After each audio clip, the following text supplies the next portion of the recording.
వింబుల్డన్లో world cup hero Rohit Sharma ప్రత్యేక ఆకర్షణగా నిలిచాడు. సెంటర్ కోర్టులో అందరి చూపును తన వైపు తిప్పుకున్నాడు. వింబుల్డన్లో జరిగిన తొలి సెమీస్ను రోహిత్ వీక్షించాడు. కార్లోస్ ఆల్కరాజ్, డానియల్ మెద్వెదేవ్ మధ్య జరిగిన మ్యాచ్ను ఎంజాయ్ చేశాడు.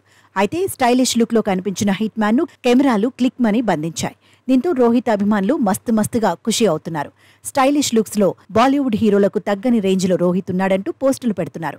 వింబుల్డన్ లో హిట్ మ్యాన్ సందడికి సంబంధించిన ఫోటోలు ఇప్పుడు సోషల్ మీడియాలో వైరల్ అవుతున్నాయి. నిజానికి ఖాళీ టైంను రోహిత్ ఆస్వాదిస్తున్నాడు. టీ20 వరల్డ్ కప్ గెలుపు జోష్లోనే ఉన్నాడు. వరల్డ్ కప్ ను అందుకోగానే రోహిత్ పొట్టి ఫార్మాట్ కు బాయ్ చెప్పాడు. అంతర్జాతీయ టీ20లకు దూరం అవుతున్నట్టు ప్రకటించాడు. వన్డేలు, టెస్టుల్లో మాత్రమే హిట్ మ్యాన్ కొనసాగనున్నాడు.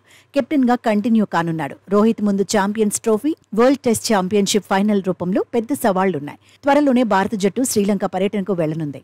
అక్కడ 3 వన్డేలు, 3 టీ20లు ఆడనుంది. లంక టూర్ నుంచి రోహిత్ శర్మకు రెస్ట్ ఖాయమే అనే అంచనాలున్నాయి. దీంతో హిట్ మ్యాన్ ప్రస్తుతం ఫ్యామిలీకి టైం కేటాయిస్తున్నాడు. సైకలాజికల్ గా రిలాక్స్ అవుతున్నాడు. దాదాపు 6 నెలలు రెస్ట్ లేకుండా రోహిత్ క్రికెట్ ఆడాడు. వన్డే వరల్డ్ కప్ ముగిసిన తర్వాత సౌత్ ఆఫ్రికా టూర్ వెళ్లాడు. ఆ తర్వాత స్వదేశంలో ఆఫ్ఘనిస్తాన్తో 3 మ్యాచ్ల సిరీస్లో బరిలో దిగాడు. ఆ తర్వాత ఇంగ్లాండ్తో బిగ్ ఛాలెంజ్ ను ఫేస్ చేశాడు.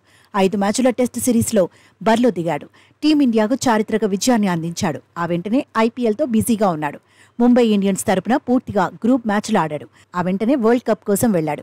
అమెరికా, వెస్టిండీస్లో ఒత్తిడిని ఎదుర్కొన్నాడు. అభిమానుల అంచనాలకు తగినట్టే జట్టును నడిపించాడు. బ్యాటర్గా, కెప్టెన్గా మరో లెవెల్ చూపించాడు.